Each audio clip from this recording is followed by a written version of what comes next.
اعوذ باللہ من الشیطان الرجیم بسم اللہ الرحمن الرحیم۔ السلام علیکم ناظرین، میرا نام ہے ڈاکٹر جواد ظہیر عباسی اور میں آپ کے لیے خوبصورت سے خوبصورت ٹاپک لے کے آیا کرتا ہوں۔ آج جو میرا ٹاپک ہے یہ بیسکلی میرا پہلا ٹاپک ہونا چاہیے، مگر انتہائی افسوس کے ساتھ کہ آج کی ویڈیو میں یہ اپنا ٹاپک لے کے آیا ہوں۔ ناظرین، میرا ٹاپک کیا ہے آپ نے تھمبنیل میں دیکھ ہی لیا ہوگا۔ ناظرین، شاعر نے کیا خوب کہا ہے کہ 7 نسلوں کا تعارف ہے یہ لہجہ شاید۔ جب ہم بولتے ہیں تو ہمارا جو لہجہ ہوتا ہے وہ 7 نسلوں کا پتہ بتاتا ہے۔ شاعر کہتا ہے کہ 7 نسلوں کا تعارف ہے یہ لہجہ شاید، انسان جب بولے تو نام نسب کھلتا ہے۔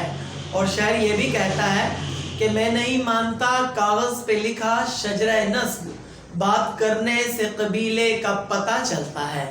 ناظرین، کہنے والے نے کیا خوب مثال دی ہے کہ انسان کا جو منہ ہوتا ہے وہ ایک دکان کی مانند ہوتا ہے۔ انسان کا جو منہ ہے وہ ایک دکان کی مانند ہوتا ہے اور یہ بند شٹر ہوتا ہے۔ جب آپ زبان کھولتے ہیں تو آپ یوں سمجھ لیں کہ شٹر کا تالا کھل گیا۔ جب تالا کھلتا ہے تو شٹر اوپر ہو جاتا ہے۔ آپ نے عموماً دکانوں میں دیکھا ہوگا۔ کہتا ہے کہ انسان کا جو منہ ہے ایک بند دکان کی مانند ہے اور زبان اس کا تالا ہے۔ جب یہ دکان کھلتی ہے تو پتہ چلتا ہے کہ یہ دکان کوئلے کی ہے یا ہیرے کی ہے۔ ناظرین، ہمارے نبی اکرم حضرت محمد مصطفیٰ احمد مجتبیٰ صلی اللہ علیہ وسلم نے ہمیں اچھے اخلاق کی تلقین کی۔ نبی کریم صلی اللہ علیہ وسلم نے ہمیں ملنے ملانے کی تلقین کی، ہمیں محبت کی تلقین کی، ہمیں محبت کا درس دیا، ہمیں نفرت کا درس نہیں دیا۔ اگر کوئی ایسا انسان ہے بھی کہ جو نفرت کے قابل ہے تو آپ اس سے محبت کرو تاکہ وہ آپ کے ساتھ اپنائیت کا اظہار کرے اور آہستہ آہستہ آہستہ آہستہ آہستہ آہستہ آپ اسے راہ راست پر لے آؤ۔ ناظرین، کسی بھی محفل میں بیٹھے ہوتے ہو آپ، اس محفل میں آپ کی جو بات ہوتی ہے وہ آپ کی شخصیت کا پتہ بتا دیتی ہے کہ آپ کون ہو، آپ کا باپ کون تھا، آپ کا دادا کون تھا، آپ کا پردادا کون تھا۔ اگر آپ اچھے انداز سے بات کرتے ہو، اگر آپ کی اچھی گفتگو ہوتی ہے تو وہ شخص سمجھ جاتا ہے کہ یہ کسی اچھے خاندان سے تعلق رکھتا ہے۔ ناظرین، اگر آپ اچھے انداز سے بات نہیں کرتے ہو، ذرا درمیانی لہجے میں بات کرتے ہو، آپ کے لہجے میں، آپ کے رویے میں ہلکی سی ایک کراہٹ جس کو کہتے ہیں کڑواہٹ ہوتی ہے، تو وہ یہ بھی سمجھ جاتا ہے کہ آپ کسی درمیانے لیول کے گھرانے سے تعلق رکھتے ہو کہ جس کا دین کے ساتھ یا پھر تعلیم کے ساتھ کوئی تعلق نہیں ہے۔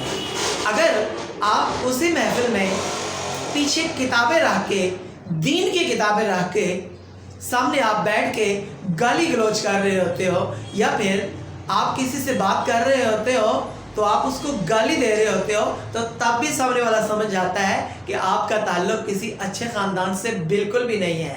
آپ کا تعلق کسی درمیانے طبقے کے خاندان کے ساتھ بھی بالکل بھی نہیں ہے، بلکہ انتہائی گھٹیا گھرانے سے آپ کا تعلق ہے۔ وہ آپ کو یہ بات کبھی بھی نہیں کہے گا کہ your family is so nice, بلکہ وہ یہ سمجھ جائے گا کہ یہ گھٹیا ترین انسان ہے اور کسی گھٹیا گھرانے کے ساتھ اس کا تعلق ہے، لہٰذا اس کے ساتھ میں بات نہ ہی کروں تو بہتر ہے۔ اگر آپ ٹیلی فون کی بات کر رہے ہو تو تب بھی وہ کال کاٹ دے گا۔ اگر آپ واٹس ایپ پہ کال کر رہے ہو، کوئی ویڈیو کال ہو رہی ہے، تب بھی وہ بات کاٹ دے گا، کال کاٹ دے گا۔ اگر آپ کسی محفل میں بیٹھے ہوئے ہو، اگر وہ میزبان محفل ہوا تو معذرت کے ساتھ آپ کو باہر دوسرے کمرے میں بٹھا دے گا۔ اگر وہ کوئی غصے والا انسان ہوگا تو وہ آپ کو جوتیاں مار کے باہر نکالے گا۔ ناظرین، ہم نے اپنی زندگی کے اندر اپنے الفاظ کو خوبصورت کیسے بنانا ہے، ہم نے اسی زندگی سے سیکھنا ہے۔ فرسٹ آف آل، آپ نے ان دوستوں کے ساتھ تعلق بالکل بھی نہیں رکھنا ہے کہ جو گالی گلوچ کرتے ہوں، جو بد اخلاق ہوں۔ ہاں، اگر کوئی بد اخلاق آپ کے پاس آتا ہے تو آپ فی الفور اچھے اخلاق کا مظاہرہ کیجئے۔ آپ اچھے اخلاق سے اسے اپنا دیوانہ بنائیے تاکہ کل کو وہ آپ کو اپنا رول ماڈل سمجھے اور اپنی جو غلطیاں ہیں، اپنی جو غلطیاں ہیں ان کو ختم کرنے کی کوشش کرے۔ ناظرین، کوئی ایسا دوست کہ جو بہت زیادہ گالی گلوچ کرتا ہے، آپ اس کو منع ضرور کیجئے مگر اس کے ساتھ دوستانہ نہ رکھیے۔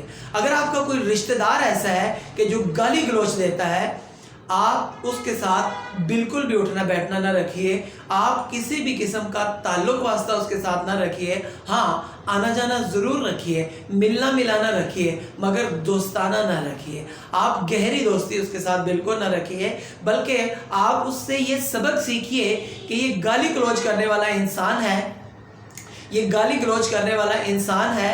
اگر ایسے ہی گالی گلوچ میں کروں گا تو جیسے یہ شخص مجھے برا لگ رہا ہے تو میں بھی ایسے برا لگوں گا۔ تو ناظرین، شاعر نے یہ بھی کہا ہے کہ تعلیم سکھاتی ہے انسان کو جینے کا سلیقہ، نہیں، اس نے یہ نہیں کہا۔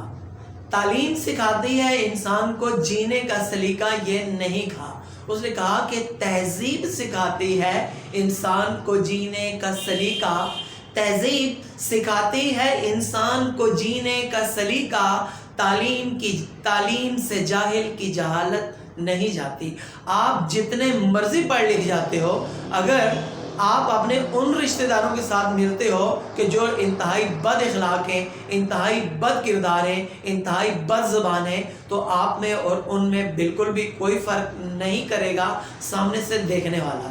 اگر آپ کا اعمال اچھا ہے تو اللہ تبارک و تعالیٰ کی ذات کے ہاں تو آپ کا مرتبہ اونچا ہے، اس میں کوئی شک نہیں ہے۔ لیکن اگر آپ کا اٹھنا بیٹھنا ان لوگوں کے ساتھ ہے کہ جو گالی گلوچ کرتے ہیں، جو بد زبان ہیں، جو بد اخلاق ہیں، تو سامنے سے جو دیکھنے والا ہوگا وہ آپ کو اسی پرائیورٹی میں، اسی لسٹ میں شامل کرے گا کہ یہ وہ لوگ ہیں۔